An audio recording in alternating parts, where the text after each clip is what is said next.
Hello and welcome to the Vlogging Pod. Tonight we are joined by Heidi Stark.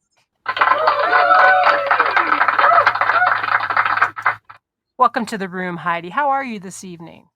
I'm great. How are you? I'm doing pretty good. It could be warmer, but Fair enough. Well, I can't say the same. I'm sitting here in Hawaii and it's beautiful and sunny and it's only 1 o'clock in the afternoon. Oh, gee, you know, Rhett, that leads me right into my first question because I was going to ask you, how does someone from New Zealand end up in the US? But you just kind of answered it by telling me you're in Hawaii. Yeah. Well, I kind of bounced back and forth while I was growing up. I actually graduated from high school in Nevada.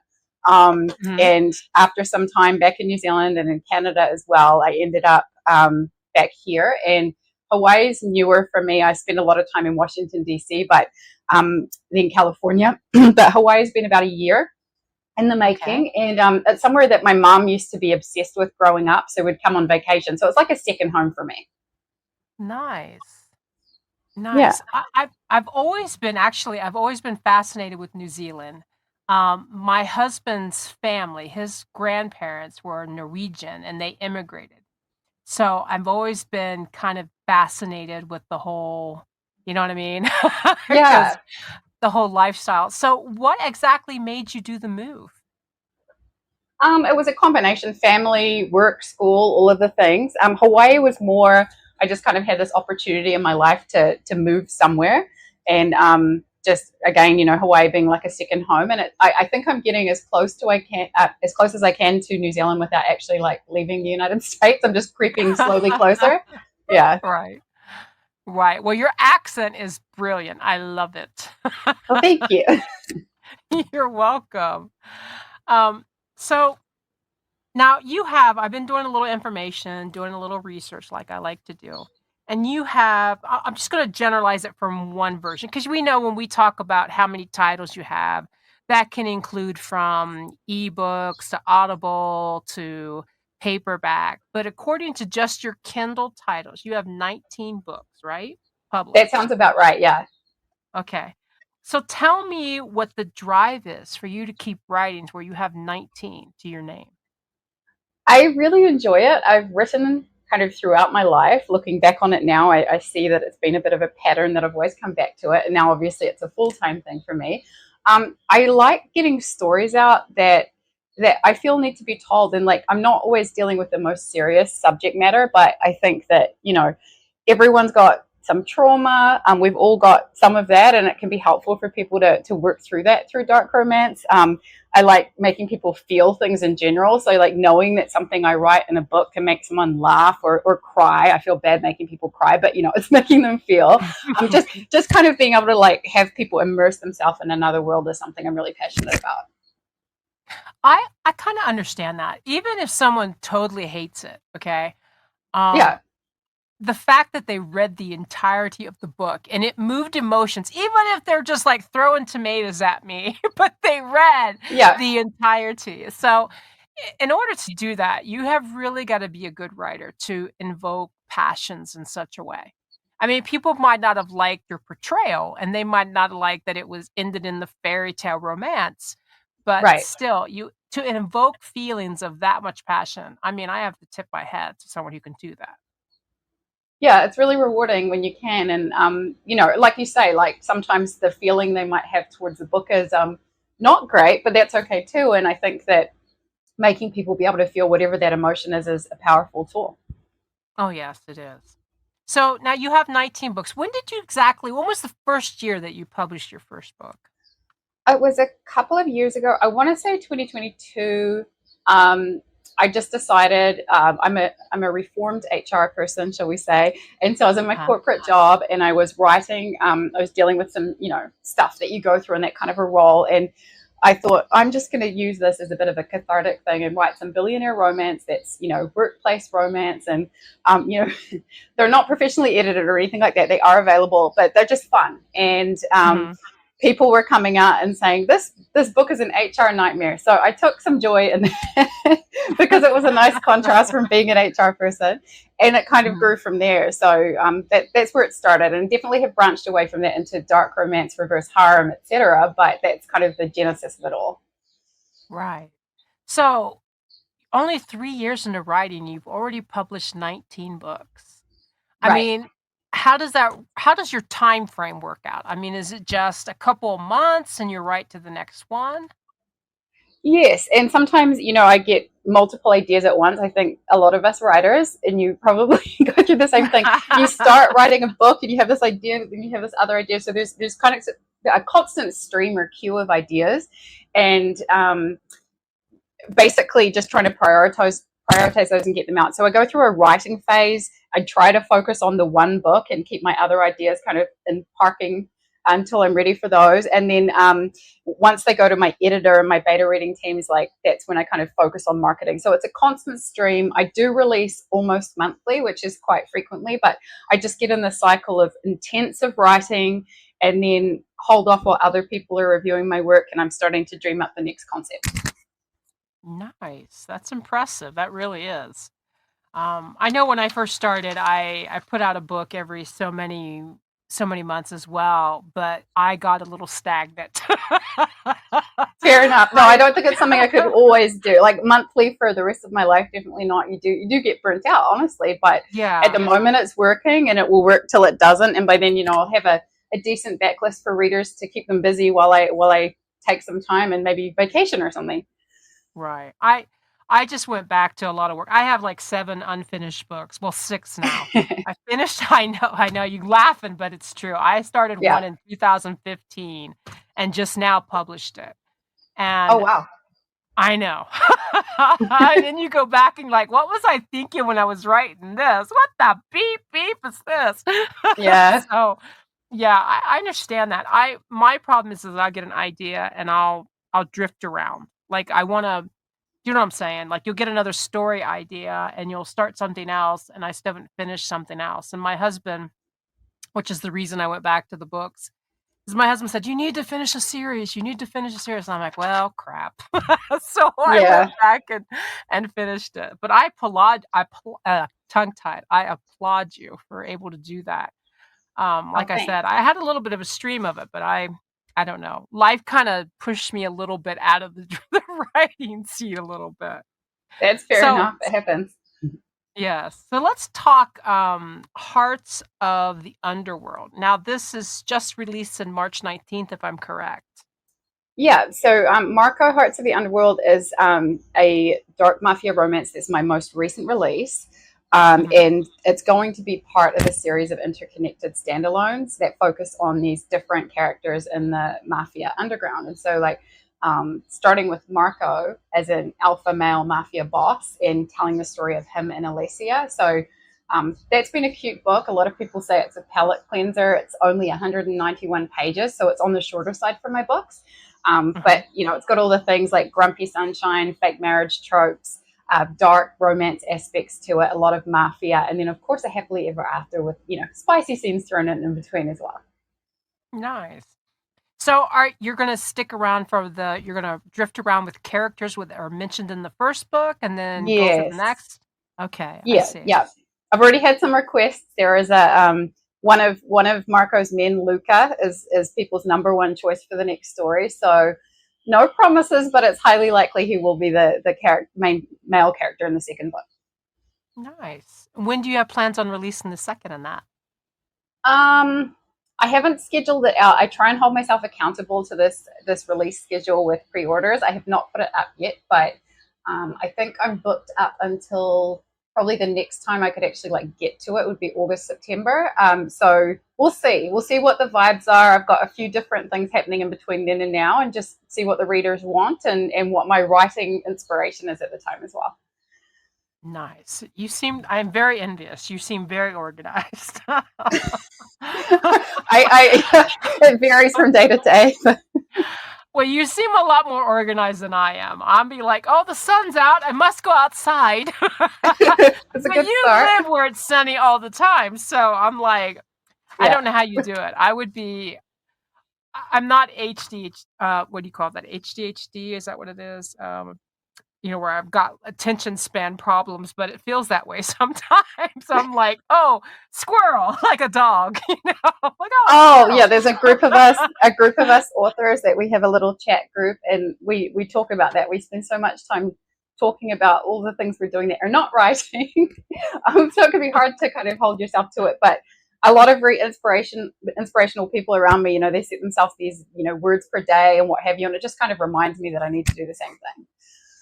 Yeah, I used to. I used to take my laptop even to the bathroom so that I was secluded, Oh and I wow, at least would. yeah, I know.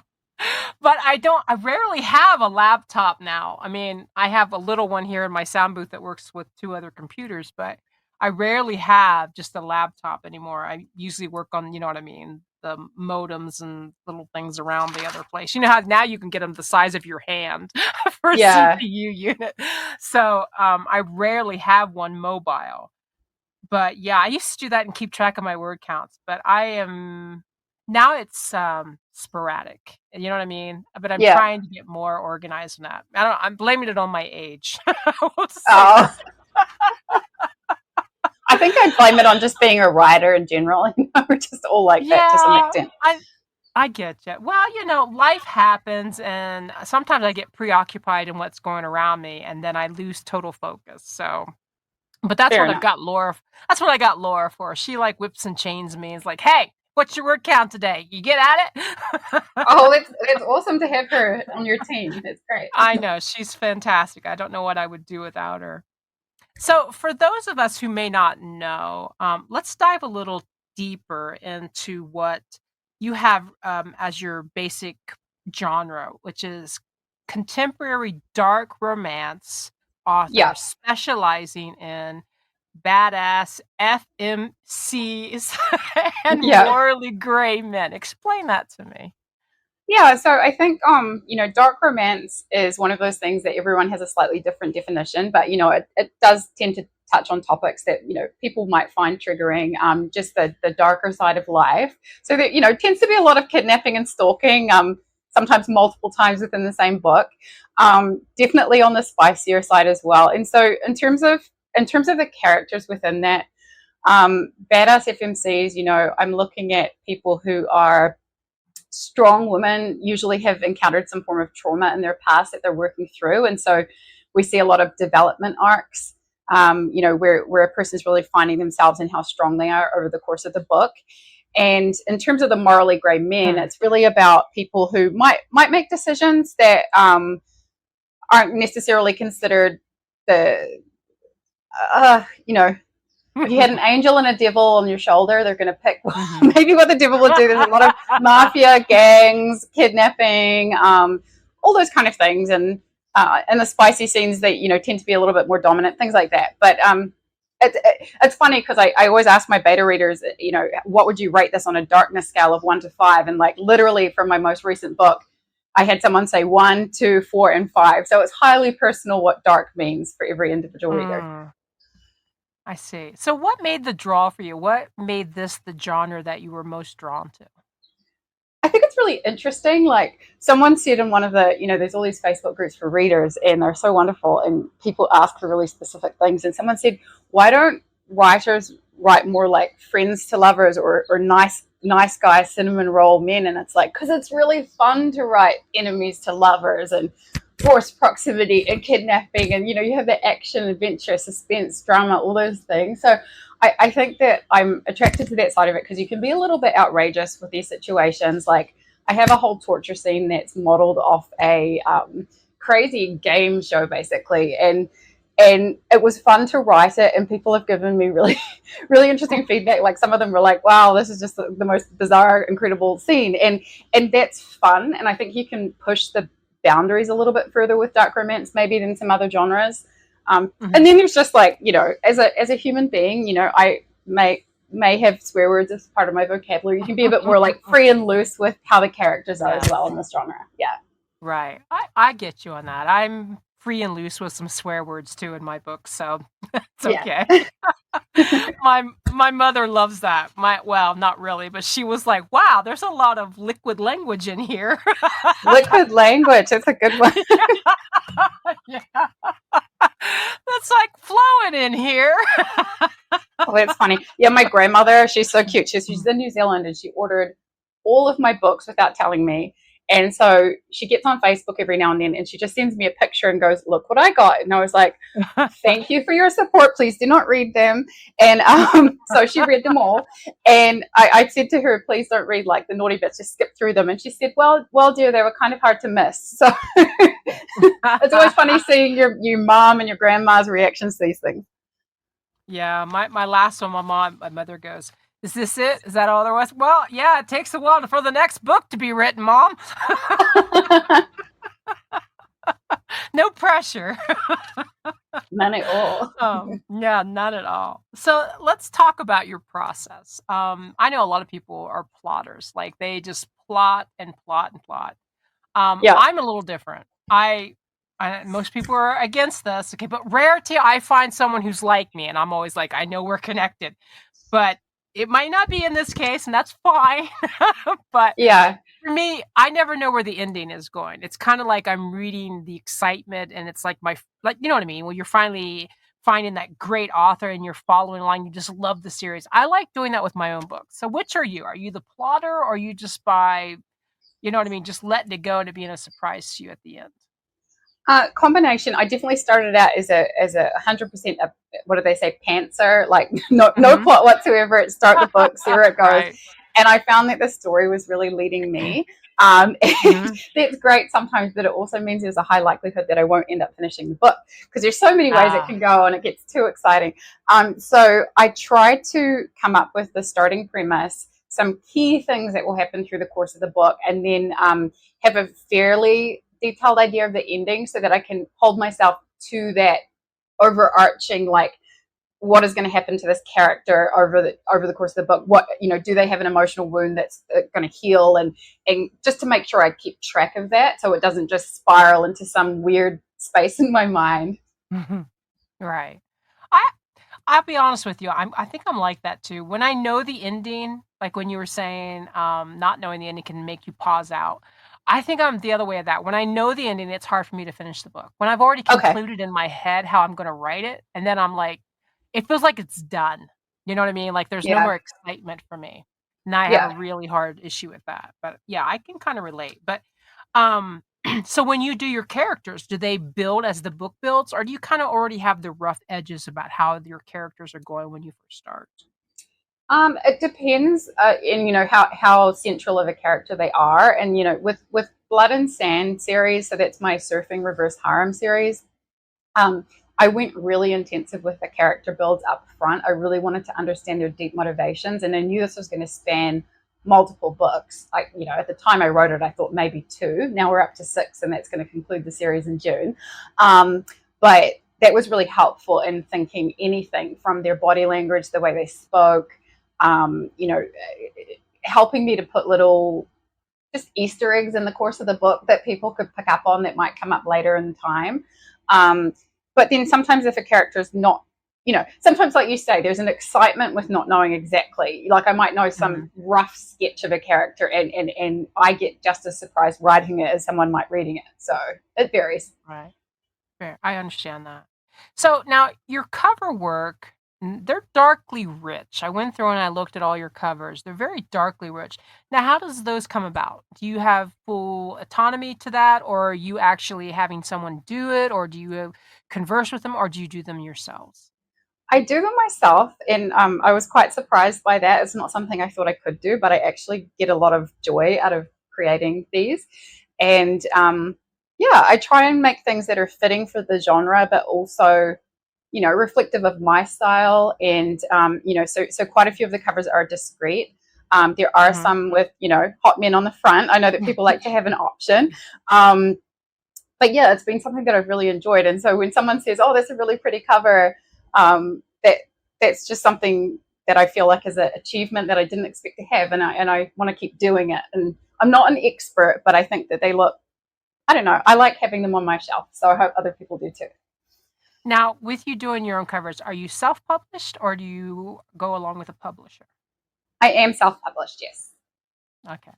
So like I said, I do a little bit of research, and I was watching some of your videos for TikTok and such, and I was looking at like thinking, wow, where the heck does she get the boxes her books are coming in? So tell Oh, me, dig out. oh, I'm did in you love see with my PR boxes with this your foot on them? Yes! Yes, I'm in love with that. Oh, well, I designed those too. Oh So my yeah, heaven. Those are I had awesome.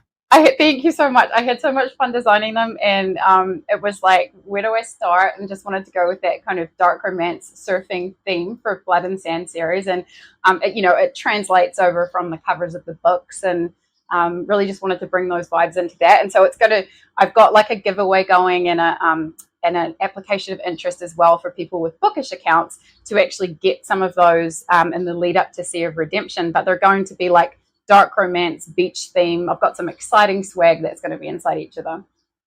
Well, that is fantastic. I love the idea. I was watching and I was seeing that the boxes resembled some of the books, and I was like, holy freaky, oi, where'd she get those? Yeah, Those are awesome ideas. I love that. So, thanks. as we're on our little 20 minutes here, let me ask you, what is on the horizon? What's next? What's coming your way? Oh, it's an exciting time. Three things are coming, and I'll be quick because I know we're at time too. So, we've got Pretty Lovely Lies coming out this coming Tuesday. It is a dark romance with mafia undertones, but it's an FBI romance, and it's really single mother, single parent trope. Mhm. Always with a happily ever after there, as usual. And then Rush is coming out early June. That is a rugby reverse harem. It's going to be less dark than my other books with more comedy and spice. So I'm really excited about that. Being from New Zealand, rugby is near and dear to my heart. And then Sea of Redemption will close out the Blood and Sand series at the end of June. So a few things in the works right now. Fantastic. I'm really liking it. I see great things coming for you. I really do. You seem to have it all together. Your books seem very enticing.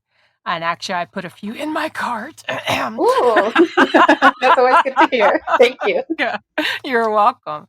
So we're at that point in the time today where we're our Amazon deal of the day. Today, I chose something very simple because I love these. I love dark chocolate, guys. I don't know if you know that about me, but I do.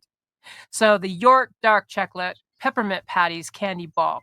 There is 84 ounces, 175 pieces. It's down 25%. Normally ranges $19.99. It's down to $14.99. You save $5, 25% off. Link will be in the bio for all those who are interested. Thank you so much, Heidi, for being with us today. I really enjoyed speaking with you. You're so welcome. Thank you. You're welcome. Thank you to our listeners. Until next time, bye bye for now.